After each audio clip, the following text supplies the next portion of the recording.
नमस्कार, आप देख रहे हैं डॉक्टर साहेब आपके साथ मैं हूँ मुस्कान दशकौर। आज के इस एपिसोड में हम बात करेंगे लू के बारे में। हम ये जानेंगे, हम देखते हैं जैसे ही गर्मी की शुरुआत होती है तो लोग लू से काफ़ी ज़्यादा परेशान रहते हैं। गर्मी में बाहर जाते हैं, उन्हें लू लग जाता है, इस वजह से बीमार पड़ जाते हैं। आज हम बात करेंगे और ये जानेंगे कि लू से कैसे बच सकते हैं। लू लग जाए तो ऐसे में कैसे और बचाव करना है और क्या किन बातों का ख्याल रखना है, क्या खाना है, क्या खाने से बचना है, कैसे कपड़े पहनने हैं, कब बाहर जाना है। तमाम चीज़ों के बारे में बात करने के लिए आज हमारे साथ मौजूद है बिहार के जाने-माने फिज़िशियन डॉक्टर दिवाकर तेजस्वी सर। नमस्कार, बहुत-बहुत स्वागत जी, है आपका। बहुत धन्यवाद आपका। सर, आपसे जानना चाहेंगे, अगर हम लू के बारे में बात करें, तो देखते हैं जैसे ही गर्मी की शुरुआत होती है, लोग लू से काफ़ी ज़्यादा परेशान रहते हैं।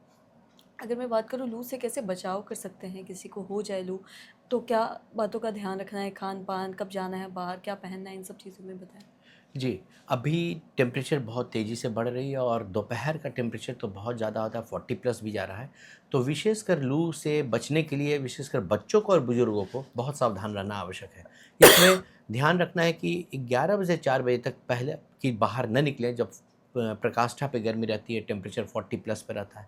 दूसरी चीज़ पे ध्यान रखनी है कि शरीर को रिहाइड्रेट करके रखना है। इसका मतलब है कि पानी और लवण की कमी शरीर में नहीं हो। गर्मी के दिनों में बाहर निकलने में बहुत तेज़ तापमान में पसीना के द्वारा नमक की कमी हो जाती है, इलेक्ट्रोलाइट्स की कमी हो जाती है, पानी की कमी हो जाती है। तो उससे फिर डिहाइड्रेशन होता है, शॉक हो सकता है। तो पूरी तरह से पानी और इलेक्ट्रोल पाउडर का, इलेक्ट्रोलाइट्स का सेवन करके ही बाहर निकलें। तीसरी चीज़ है, खान-पान में रसदार फलों का ज़्यादा से ज़्यादा उपयोग करें, जैसे तरबूज, खरबूज, खीरा, ककड़ी, डाब का पानी। इसमें प्रचुर मात्रा में पानी भी रहते हैं, लवण भी रहते हैं, ग्लूकोज़ भी रहता है, तो जिससे कि आपके शरीर की जो हाइड्रेटेड शरीर, इसके सब ठीक रहता है। इसके अलावा आपको ध्यान रखना है कपड़ों पर। तो उसमें सूती कपड़ा और ढीला-ढाला कपड़ा पहनना है, जिससे कि जो पसीना निकल रहा है वो एब्ज़ॉर्ब हो जाए। और इसके साथ-साथ आपको ध्यान रखना है कि अल्ट्रावायलेट रेज़ भी बहुत निकलते हैं, तो दोपहर में निकलें तो सनग्लासेस का प्रयोग करें, जिससे आँख आपकी अल्ट्रावायलेट रेज़ से बचाव करके रखें।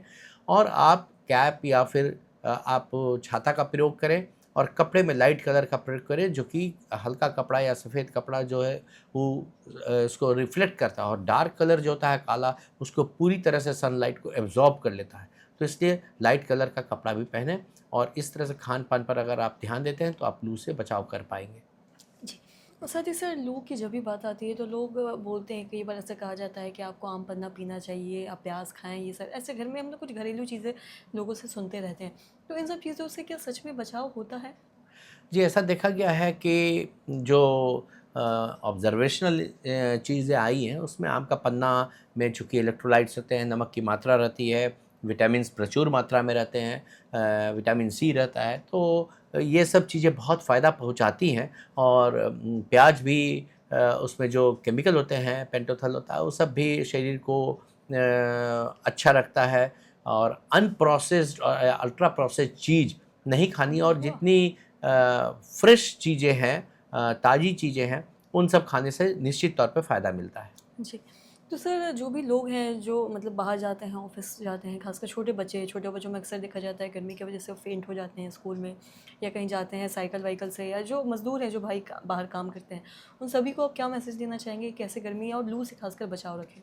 देखिए, छोटे बच्चे या जो भी साइकिल से जा रहे हैं इस तरह के गर्मी के मौसम में, उन्हें पूरी तरह से शरीर में रिहाइड्रेट करके रखना है, क्योंकि लंबे समय तक जाने में, या बच्चे अगर स्कूल में हैं और वो खेल रहे हैं जिस समय कि ओपन एरिया है और लू चल रही है वहाँ, तो वहाँ विशेष सावधानी टीचर को भी रखनी है कि धूप में ना खेलें बच्चे, और लगातार हीट एग्जॉशन के शिकार ना हो। और जो भी पेरेंट्स हैं, अपने बच्चों को बिना खाए स्कूल ना भेजें। अर्ली स्कूल भी है, मॉर्निंग स्कूल भी है, तो खा करके ही कुछ जाएँ, और साथ में पानी पूरा से पिएँ, और हर एक के पास इलेक्ट्रल पाउडर वाला, इलेक्ट्रोलाइट्स वाला पानी भी रहे, जिससे कि उनके शरीर में कमी नहीं हो लवण की, पानी की। इसका भी सुनिश्चित करना ज़रूरी है। और जो व्यक्ति मजबूरन निकल रहे हैं, जैसे साइकिल से काम करने के लिए, कोई डेली वर्कर हैं, तो वो लगातार धूप में लंबे समय तक साइकिल ना चलाएँ, कहीं जा कर के रुकें और छाया में रुकें, पानी पी लें, फिर आगे बढ़ें। एक स्ट्रेच में धूप में एक्सपोज़ ना रहें। जी। सर बहुत बहुत शुक्रिया तमाम जानकारी जी, देने बहुत की। धन्यवाद। तो आशा करते हैं दर्शकों कि आप ये समझ पाए होंगे कि लू से किस तरीके से बचाव करना है। अगर लू लग जाए तो ऐसी स्थिति में क्या करना हो, खुद को रिहाइड्रेट करते रहना कितना ज़रूरी है, खासकर बच्चों को, बूढ़ों को और खासकर जो लोग बाहर धूप में काम करते हैं।